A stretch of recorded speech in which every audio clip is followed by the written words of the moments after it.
오늘이 2024년도 첫 번째 주일 예배입니다. 제가 좀 인사드리겠습니다. 새해 복 많이 받으세요. 또 영어로 안 하면 아쉽다고 하셨으니까 해피 뉴 이어 되십시오. 오늘 본문 함께 보시겠습니다. 저에게 주시는 하나님 말씀은 요한복음 3장 22절부터 30절까지 말씀입니다. 요한복음 3장 22절부터 30절 말씀입니다. 제가 22절 읽고 한 절씩 읽으시고 마지막 절 30절은 한 목소리로 합독하시겠습니다. 우리에게 주시는 살아있는 하나님의 말씀입니다. 그 후에 예수께서 제자들과 유대 땅으로 가서 거기 함께 유하시며 세례를 베푸시더라. 요한도 살렘 가까운 에논에서 세례를 베푸니 거기 물이 많음이라. 그러므로 사람들이 와서 세례를 받더라.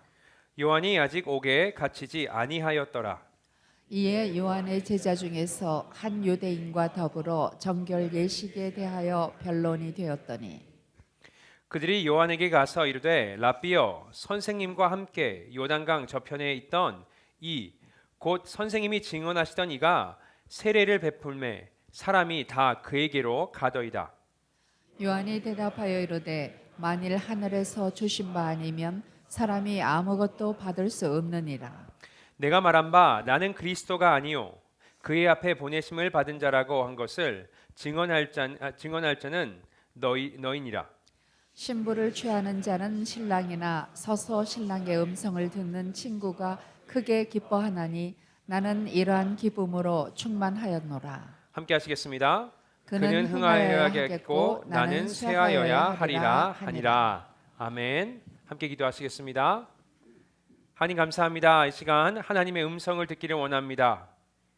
부족한 종을 통해서 주님께서 말씀하여 주시고 그 말씀의 능력을 체험하게 하시며 성령께서 이 시간 함께하여 주셔서 이 말씀이 저의 삶을 변화시키고 저의 삶의 열매를 맺을 수 있도록 인도하여 주옵소서. 감사드리며 예수님의 이름으로 기도드렸습니다. 아멘. 말씀드렸듯이 오늘은 2024년도 첫 주일입니다. 그래서 오늘은 하나님께서 저에게 제가 기도하면서 우리 공동체를 위해서 주신 말씀인 요한복음 3장 말씀을 여러분과 함께 나눴으면 좋겠습니다. 자, 무슨 말씀입니까? 요한복음 3장 30절 저희 한번 같이 읽어보실까요? 읽겠습니다. 시작. 그는 흥하여야 하겠고 나는 쇠하여야 하리라 하니라. 자, 여기서 그는요 예수님을 칭하고 있고요. 나는 세례 요한입니다. 그러니까 세례 요한이 자신은 쇠하여야겠고 예수는 흥해야겠다라고 지금 하고 있는 겁니다. 이 말씀에서 올해 표어인 낮아지는 나, 높아지는 예수가 나온 겁니다. 이 구절을요 저희가 영어로 보시면 영어 성경에서는 흥하는 것을 increase, 증가한다고 번역했고요. 또 쇠하는 것을 decrease, 감소한다라고 번역을 했습니다. 자, 예수님이 증가하려면 요한은 감소해야겠다라고 얘기하고 있는 겁니다. 자, 이 말씀을 들으시면 뭐가 생각나십니까? 저는요 이 말씀을 들었을 때 예전에 학교에서 물리학 시간 때 배운 그 원리 하나가 생각이 났습니다. 솔직히 말씀드리자면 제가 물리학에는 전혀 관심이 없어서 기억나는 게 그다지 많지가 않습니다. 그런데 그 중에서 기억나는 것 하나가 exclusion principle, 이게 한글로 보니까 배제의 원리라고 하더라고요. 이것이 기억이 났습니다. 자, 그게 도대체 뭐냐? 같은 종류의 두 물질이 동시에 같은 공간에 있을 수 없다는 원리입니다. 자, 쉽게 이해하실 수 있게 제가 예를 하나 드려드리겠습니다. 여기 물컵이 있는데요. 한 300ml 정도가 들어갈 것 같습니다. 자, 이렇게 액체를 담을 수가 있는데 두 종류의 액체를 섞는다고 생각해 보세요. 제가 좋아하는 음료 중에 아노드 팔머라는 음료가 있습니다. 혹시 아시는 분 계신가요? 아노드 팔머라고? 아무도 없으신데? 네, 알겠습니다. 이 아이스티와요 레모네이드를 섞은 음료입니다. 그래서 이게 예전에 골프 선수였던 아놀드 파머가 이 음료를 즐겨 마셨다 그래서 이 음료 이름이 아놀드 파머인 겁니다. 자, 여러분이 아놀드 팔머를 좋아하셔서 저와 같이 이렇게 음료를 만든다고 생각해 보세요. 레모네이드와 아이스티를 섞습니다. 각자마다요 사람들이 선호하는 비율이 좀 다른 것 같아요. 저는 개인적으로 좀 신 것을 좋아해서 레모네이드를 아이스보다 조금 더 많이 넣습니다. 근데 어떤 분들은 조금 더 달달하게 드시기 위해서 아이스티를 더 많이 넣으시는 분들도 있습니다. 이렇게요, 각자 선호하는 비율이 다릅니다. 자, 이렇게 여러 비율로 이 음료를 만들 수 있지만 한 가지 할 수 없는 것이 있습니다. 이 양을요 바꿀 수는 없습니다. 컵의 한도가 300ml라고 말씀드렸는데요. 그게 한도입니다. 그것을 넘어갈 수 없다 이런 얘기입니다. 다시 말해서 레모네이드를 더 넣고 싶으시면 아이스티를 어떻게 합니까?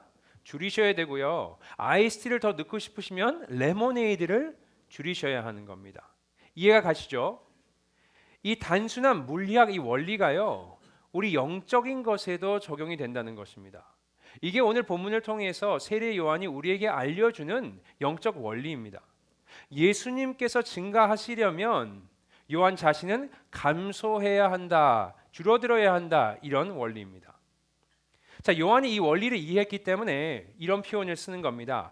그는 흥하여야 하겠고 나는 쇠하여야 하리라. 뭐 해야 하리라.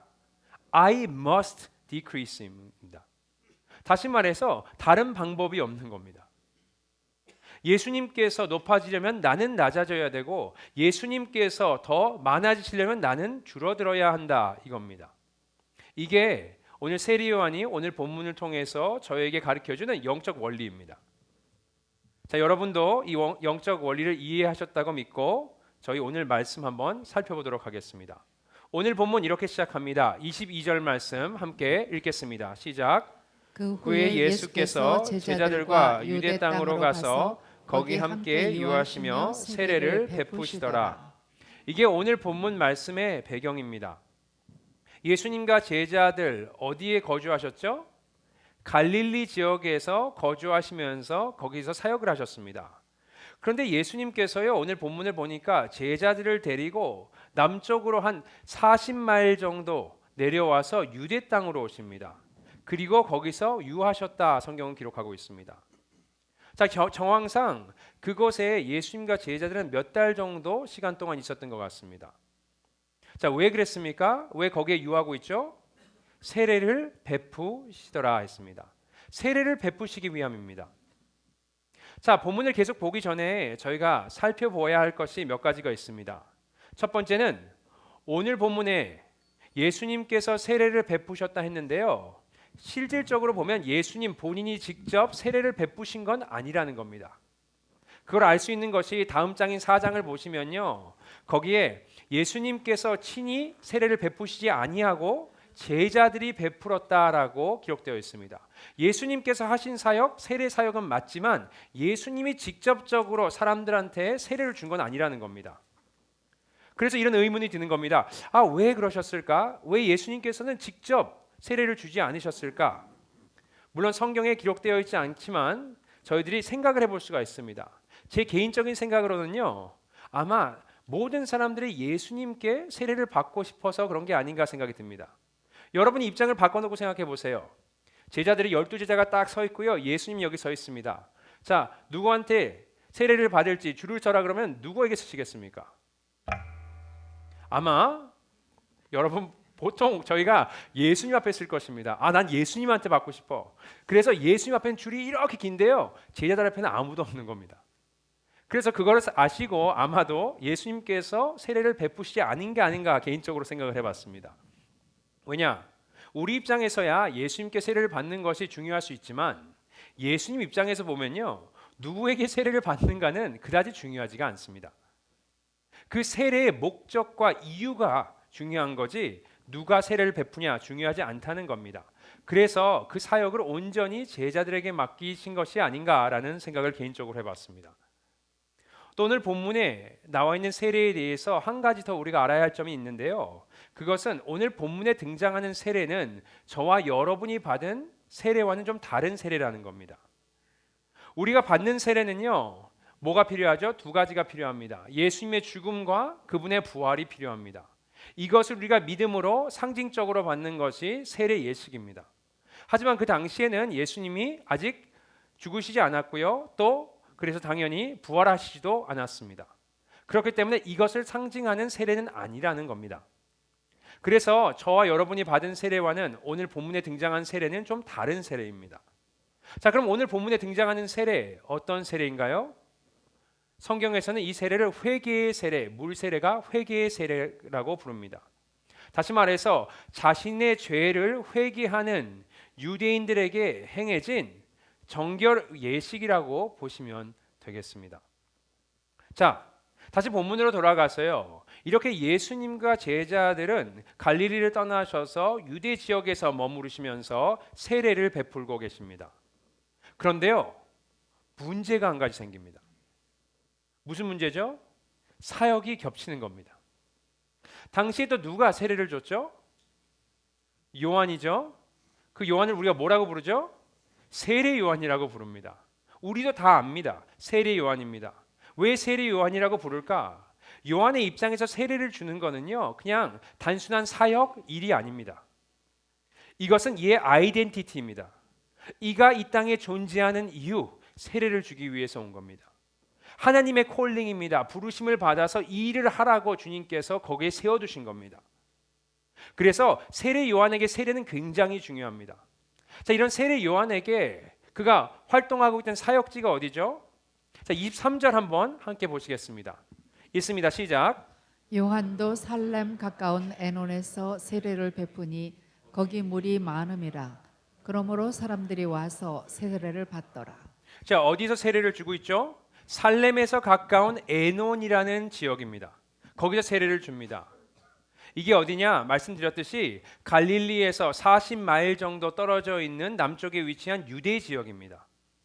자, 거기서 왜 세례를 주냐? 보니까 거기 물이 많다 했습니다. 왜냐? 그 도시가요, 요단강 옆에 위치하고 있고요.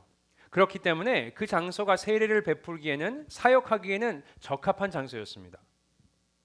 이렇게 요한이요, 이곳에서 사역을 했습니다. 다시 말씀드려서 예수님과 마찬가지로 요한도 세례 사역을 했고요.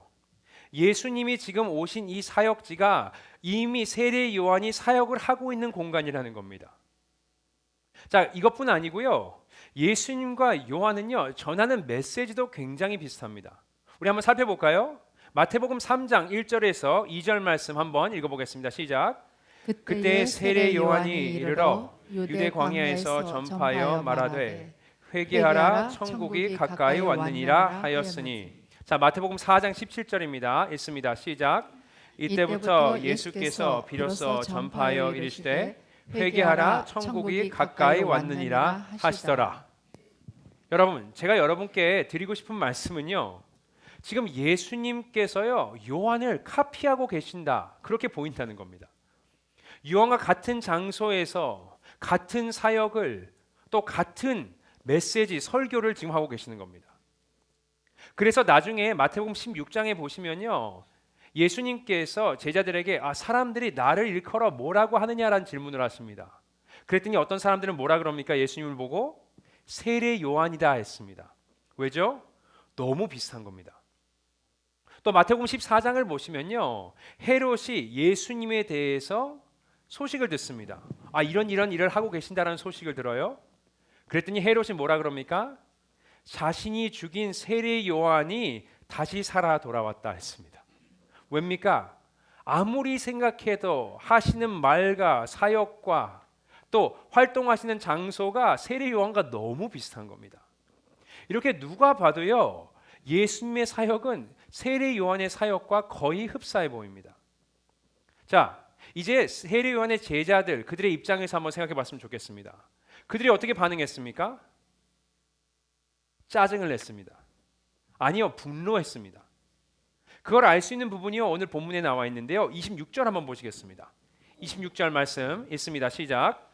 그들이 요한에게 가서 이르되 라비여, 선생님과 함께 요단강 저편에 있던 이 곧 선생님이 증언하시던 이가 세례를 베풀매 사람이 다 그에게로 가더이다 했습니다. 여러분, 요한의 제자들이 예수님이 누군지 알고 있었을까요? 몰랐을까요? 알고 있었습니다. 왜? 세례 요한이 끊임없이 예수님이 누구인지에 대해서 제자들에게 가르쳤습니다. 예수님의 이름은 알았을까요? 몰랐을까요?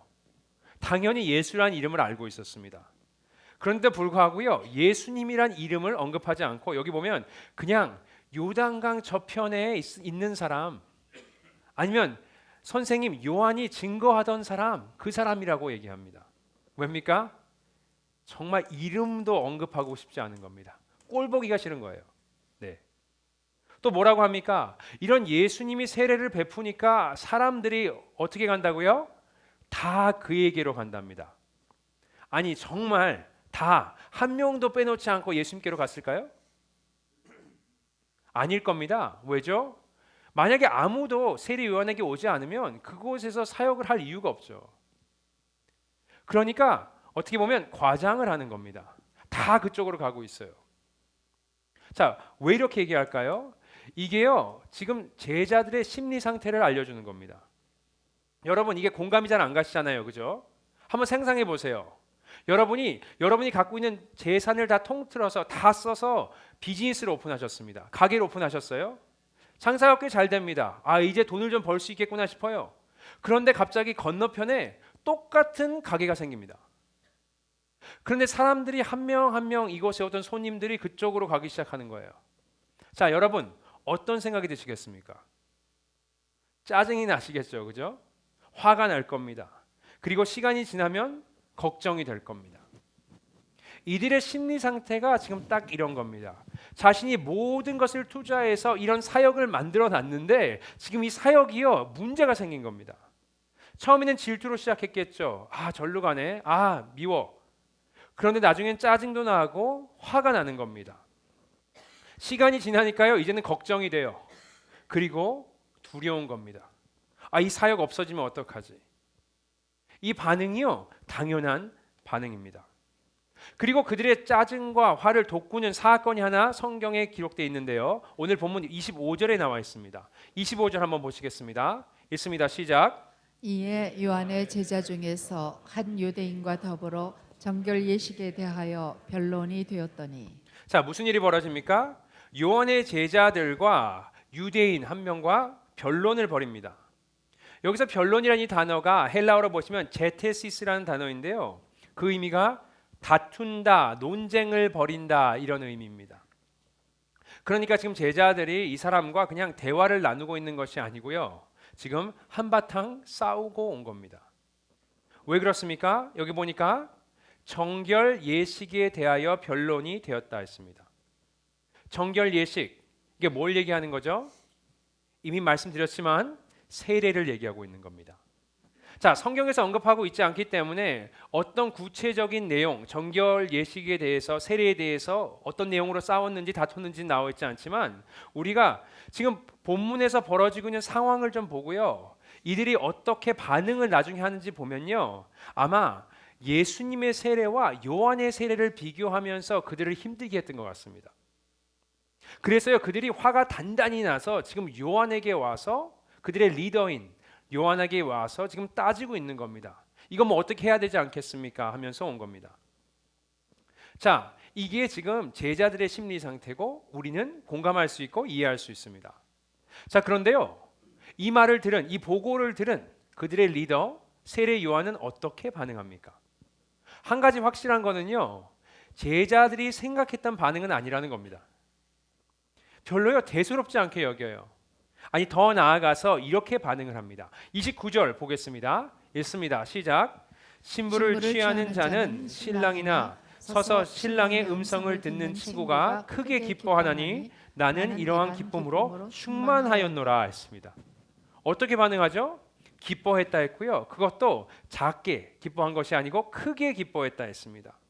또 보니까 기쁨으로 충만했다. My joy is complete. 이게 다시 말해서요, 이것의 의미는 지금 상황이 너무 완벽해서 뭐 하나도 바꾸고 싶지 않다고 얘기하는 겁니다. 너무 좋아. 이 상황이 너무 만족스러운 겁니다. 참 이상하죠, 그죠? 그래서 우리에게는 의문이 드는 겁니다. 아니, 도대체 어떻게 이럴 수 있지? 이런 상황에서 어떻게 기쁨으로 충만할 수 있지? 보통은 제자들처럼 짜증이 나고 화를 내고 걱정, 근심을 해야 하는데 어떻게 이렇게 할 수 있지? 이런 생각이 우리에게 드는 겁니다. 여러분, 생각을 한번 해보세요. 세례 요한 도대체 어떤 사람입니까? 그냥 동네에서 잘 나가는 그냥 사역자가 아닙니다. 설교자가 아니에요. 요한은요, 인류에서 가장 위대한 사람입니다. 이게 제 개인적인 생각이 아니고요, 예수님께서 그렇게 말씀하셨습니다. 마태복음 11장 11절에 내가 진실로 너에게 말하노니 여자가 낳은 자 중에 세례 요한보다 큰 이가 일어남이 없도다 했습니다. 최고입니다.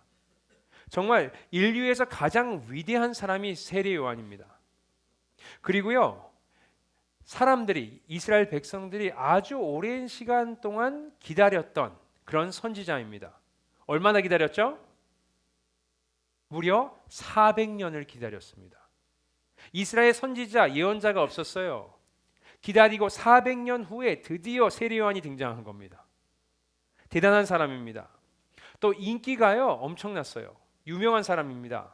그래서 성경에 보니까 예루살렘부터 시작해서 유대 지역들, 또 요단 강에서 모든 사방에서 지금 사람들이 몰려서요, 지금 세례 요한을 보기 위해서 나왔습니다.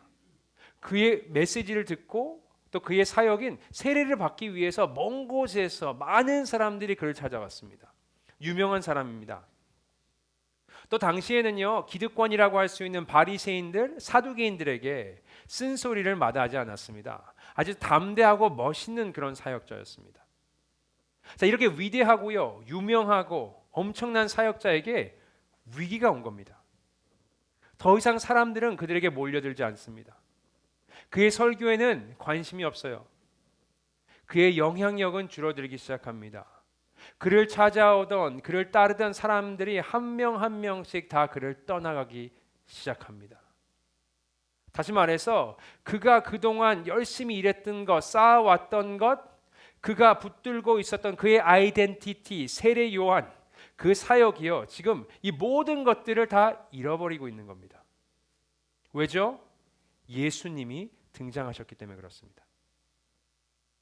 자, 그래서 이렇게 다 잃었는데 어떻게 기뻐할 수 있냐 이겁니다. 그 이유가요, 오늘 본문에 등장합니다. 두 가지 이유입니다. 먼저 첫 번째는요, 그가 하던 사역과 설교가 어디에서부터 오는지 그는 알고 있었습니다. 27절 말씀 함께 보시겠습니다. 27절입니다. 시작. 요한이 대답하여 이르되 만일 하늘에서 주신 바 아니면 사람이 아무것도 받을 수 없느니라. 모든 것이요 하늘로부터 왔다. 다시 말해 모든 것이 하나님께로 왔다. 그의 사역, 세례, 그가 전하는 말씀, 그의 유명세, 그의 영향력, 이 모든 것이 자신의 것이 아님을 알고 있는 겁니다. 여러분 한번 생각해 보세요. 제가 여러분에게 100만 불을 드린다고 생각해 보세요. 잠깐 맡고 계시라고, 그죠? 뭐 그럴 일이 없으니까 생각하실 필요도 없겠지만 제가 100만 불을 여러분한테 맡긴다고 생각해 보세요. 제가 나중에 그 돈을 찾으러 왔을 때 여러분이 그 돈을 주시는 게 아까우시겠습니까? 아닙니까? 그래도 조금 아까울 것 같고 그럴 수 있지만 아깝지 않을 것입니다. 왜? 그게 여러분께 아니에요. 제 겁니다. 마찬가지로 지금 세례 요한의 생각은 내가 썼던 것, 내가 누렸던 것, 내가 하는 행동들, 내 이 모든 사역들이 내게 아니었기 때문에 이것을 가져가셔도 아무 문제가 없는 겁니다. 기쁨으로 드릴 수 있는 겁니다. 우리도 역시 마찬가지 생각을 품어야 합니다. 우리가 갖고 있는 물질, 우리의 관계, 우리가 갖고 있는 이 모든 것들이요, 우리 것이 아니고 주님의 것입니다. 그래서 주님께서 되찾아 가실 때 이제는 그만해라고 하셨을 때 우리가 기쁨으로 그 일을 그만할 수 있는 겁니다. 이게 그것의 비밀입니다. 모든 것들이 내 것이 아님을 알고요, 그 출처가 하나님임을 우리가 기억해야 한다, 이런 얘기입니다. 또 요한이 이런 상황에서도 기뻐할 수 있는 두 번째 이유가 있는데요, 그것은 죄송합니다, 우리가 이런 표현 쓰죠. 네 주제를 알라 그럽니다. 자신이 누구인지를 알고 있는 겁니다. 28절 말씀 보시겠습니다. 읽습니다. 시작. 내가 말한 바 나는 그리스도가 아니요 그의 앞에 보내심을 받은 자라고 한 것을 증언하지 않은 너희니라. 자신이 그리스도가 아니라고 합니다. 자, 그럼 본인은 누구입니까? 다음 절 29절을 보시면은 본인을 신랑의 음성을 듣는 친구라고 얘기합니다. 신랑의 친구, 다시 말해서 오늘날로 얘기했을 때는 들러리, 그죠? 베스트맨인 겁니다. 자, 결혼식에서 베스트맨의 역할이 뭡니까? 본인이 사람들의 주목을 받는 것이 아니고요. 신랑이 주목을 받을 수 있도록 하는 것이 그의 역할입니다. 결혼식 때 신랑과 신부가 만나서 아주 아름다운 결혼식을 할 수 있게 그것을 세팅을 해주는 역할이 베스트맨이 하는 역할입니다. 신랑이 등장했어요. 그럼 베스트맨은 어떻게 합니까? Step aside, 물러나야 하는 겁니다. 그게 그의 역할입니다. 그리고 그는 그걸 잘 알고 있었습니다. 그래서 예수님께서 오시니까 그는 물러나는 겁니다. 그리고 이런 발언을 한 것이요, 오늘이 처음이 아니었습니다. 요한복음 1장에 보시면 이렇게 나옵니다. 19절부터 20절 읽겠습니다. 시작. 유대인들이 예루살렘에서 제사장들과 레위인들을 요한에게 보내어 내가 누구냐 물을 때에 요한의 증언이 이러하니라. 요한이 드러내어 말하고 숨기지 아니하니 드러내어 하는 말이 나는 그리스도가 아니라 한데 그리스도가 아니랍니다. 그리고 여러분, 이 요한복음 1장을 계속 읽어보시면 세례 요한이 본인을 정말 어떻게 생각하는지 나오는 내용이 하나가 있습니다. 우리 한번 계속 읽어볼 텐데 한번 주시해서 보셨으면 좋겠습니다. 21절부터 23절까지 있습니다. 시작. 또 묻되 그러면 누구냐? 내가 엘리야냐? 이르되 나는 아니라. 또 묻되 내가 그 선지자냐? 대답하되 아니라. 또 말하되 누구냐? 우리를 보낸 이들에게 대답하게 하라. 너는 내게 대하여 무엇이라 하느냐? 이르되 나는 선지자 이사야의 말과 같이 주의 길을 곧게 하라고 광야에서 외치는 자의 소리로다 하니라 했습니다.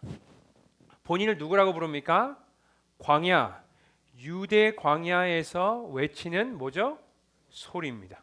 소리, 모양도 없고 형태도 없는 소리입니다. 있다가도 없어지는 소리.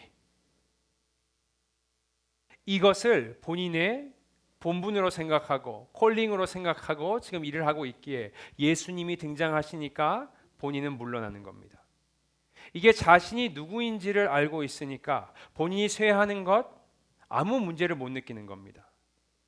본인은 주님의 길을 준비하러 왔습니다. 주님이 오셨고 그럼 본인이 물러나는 것이 사라지는 것이 너무 당연한 겁니다. 왜요? 본인은 그리스도가 아니에요. 메시아가 아닙니다. 인류의 죄를 사하시고 인류에서 죄에 빠지는 우리를 구원하기 위해서 오신 구원자가 아니라는 겁니다. 자, 세례요한이 세례를 왜 줬습니까? 세례를 통해서 사람들이 본인이 죄인임을 깨닫고 고백하고 그 죄에서 본인 스스로가 해결할 수 없다는 것을 깨닫게 하려고 준 것이 세례요한의 물세례입니다. 그 물세례를 통해서 뭡니까? 저기 오는 예수님 보라, 우리의 죄를 지고 가시는 어린 양 예수에게 그들을 인도하기 위해서 그가 존재하는 겁니다. 본인이 누구인지를 알기에 예수님이 등장하셨을 때 본인의 사역들이 안 좋아지고 있을 때 사람들이 본인을 떠나갈 때 기쁨으로 맞이할 수 있는 겁니다.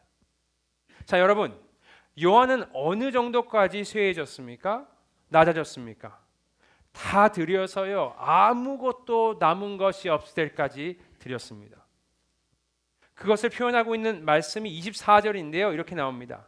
요한이 아직 옥에 갇히지 아니하였더라. 자, 이 말씀을 굳이 한 이유가 두 가지가 있는데요. 첫 번째는 요한복음이 쓰여지기 전에 그들이 읽었던 복음서는 마태복음, 마가복음이었습니다. 그걸 30년 동안 그것만 읽었고요. 그 뒤에 요한복음이 등장합니다. 거기에 보시면요, 요한이 옥에 갇힌 사건이 예수님이 세례를 받고 나서 바로 이어져 있는 사건처럼 나옵니다. 하지만 실제적으로 그게 아니고 다른 일이 있었다는 것을 지금 알려주고 있는 거고요, 요한이. 두 번째 목적은 더 중요한 것인데 요한이 곧 옥에 갇힐 것이고 그곳에서 죽음을 당할 거라는 겁니다. 이렇게 자신의 모든 것, 자신의 목숨까지도 주님을 위해서 다 바친 겁니다. 아무것도 남아있지 않을 때까지 낮아진 겁니다. 여러분, 우리도요, 죄송합니다, 주제 파악을 해야 합니다. 우리가 왜 존재합니까? 우리가 잘 먹고 잘 살기 위해서, 이 땅에서 편하게 살기 위해서, 이 땅에서 부와 명예를 누리기 위해서 존재합니까? 우리의 이름을 알리기 위해서 존재합니까? 아닙니다. 우리가 이 땅에서 존재하는 목적은 딱 한 가지, 뭡니까? 예수 그리스도의 이름을 영화롭게 하는 것입니다. 그게 여러분, 저 그리스도인들이 존재하는 이유입니다. 제가 이제 새해가 돼서요, 저희 가족이 New Year Resolution이라 그래가지고 새로운 걸 뭔가 해보자라고 시작했습니다. 그래서 저희 아이들하고 저희 아내가 저와 기도 제목 3가지, 1년 동안 우리가 붙들고 기도할 것 3가지를 정해서 저희 함께 나누고 매일마다 말씀 읽고 그리고 우리가 같이 이것을 위해서 통성으로 기도하자 이렇게 정했습니다. 그래서 시작을 했죠. 그래서 저희 아이들이 기도 제목을 준비해 왔습니다. 3가지, 그죠?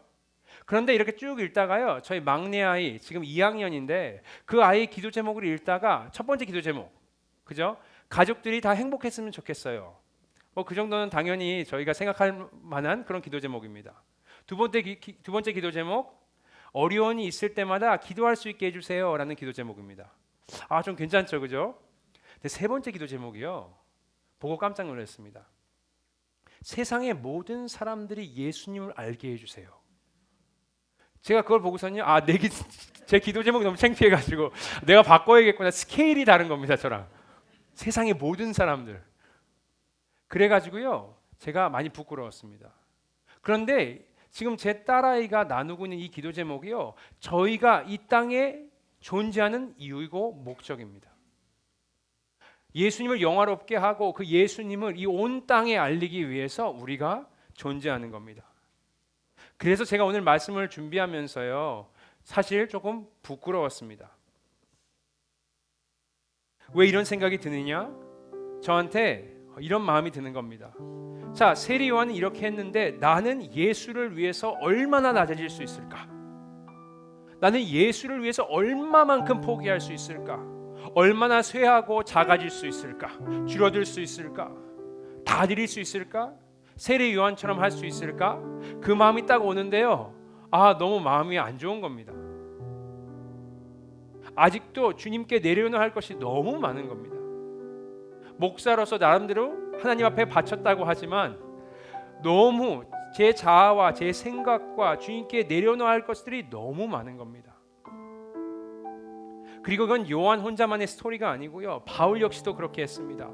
빌립보서 3장 8절에 이렇게 나옵니다. 또한 모든 것을 해로 여김은 내 주 그리스도 예수를 아는 지식이 가장 고상하기 때문이라. 내가 그를 위하여 모든 것을 잃어버리고 배설물로 여김은 그리스도를 얻고 했습니다. 예수님의 영광을 위해서, 그 복음을 위해서, 예수님을 아는 그 지식을 위해서 내가 모든 것을 다 버리겠다, 다 배설물처럼 여기겠다, 다 드리겠다 했고요, 세리 요한과 마찬가지로 본인의 목숨까지 예수 그리스도를 위해서 주면서 마무리를 했습니다. 그걸 억지로 했습니까? 아니요, 기쁨으로 했습니다. 이게 어떻게 가능합니까? 내가 이 땅에서 누리고 있는 것이 나의 것이 아니라는 걸 알고 있고요, 또 본인이 이 땅에서 존재하는 이유를 알고 있었습니다. 본인이 잘 먹고 잘 살려고, 부와 명예를 누리려고가 아니고요, 평안하게 살기 위해서도 아닙니다.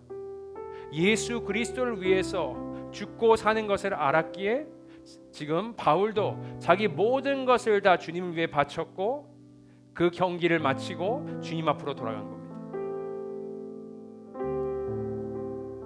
요한이 오늘 말씀을 통해서 우리에게 원리를 한 가지 알려줬습니다. 예수님을 높이라. 예수님을 높이기 위해서 방법은 딱 한 가지밖에 없습니다. 내가 낮아져야 합니다. 우리가 나를 낮추면 낮출수록, 나의 세상적인 생각을 없애면 없앨수록 우리를 통해서 예수님께서는 영광 받아 주실 것이고 그분의 복음을 사람들은 들을 수 있을 것입니다. 그래서 여러분에게도 질문을 하면서 오늘 설교 마쳤으면 좋겠습니다. 여러분은 예수님을 위해서 어디까지 낮아질 수 있습니까? 어디까지 드릴 수 있습니까? 기쁨으로 하실 수 있습니까? 여러분, 낮아지는 나, 높아지는 예수가 올해 주님께서 저희 교회에게 주신 표어입니다. 이것이 현실이 됐으면 좋겠습니다. 그래서 올해 한 해 동안 마음을 먹으세요. 예수님을 높이는 삶을 살리라. 예수님을 위해 내 삶을 드리리라. 나의 삶에 작아져야 할 부분, 줄어들어야 할 부분, 낮아져야 할 부분을 찾아서 내가 그리하리라. 그렇게 예수님을 영화롭게 하리라. 이렇게 다짐하셨으면 좋겠습니다. 또 복음의 값어치에, 그 능력에 눈이 띄어서 우리가 이 일을 억지로 하는 것이 아니고 내 마음의 기쁨으로 이를 감당하시는 저와 여러분 되시기를 응원하고 축복합니다. 함께 기도하시겠습니다. 하나님 감사합니다. 이 시간 주님께 저희들이 솔직한 모습으로 나아갑니다. 나의 삶에 있는 욕심들, 또 야망들, 자아들 주님 앞에 내려놓기를 원합니다. 예수로 죽고 나는 예수 안에 사는 삶을 살기를 원합니다. 주님께서 축복하여 주옵소서. 낮아지게 하시고 저희 낮아짐 가운데 예수님이 높아질 수 있도록 주님께서 축복하여 주옵소서. 저희 힘으로 할 수 없음을 주님께 고백합니다. 하나님의 말씀과 기도로 또 성령의 능력으로 이를 감당할 수 있도록 주님께서 복음에 저희들의 눈과 저희들의 마음을 열어 주시옵소서. 감사드리며 예수님의 이름으로 기도드렸습니다.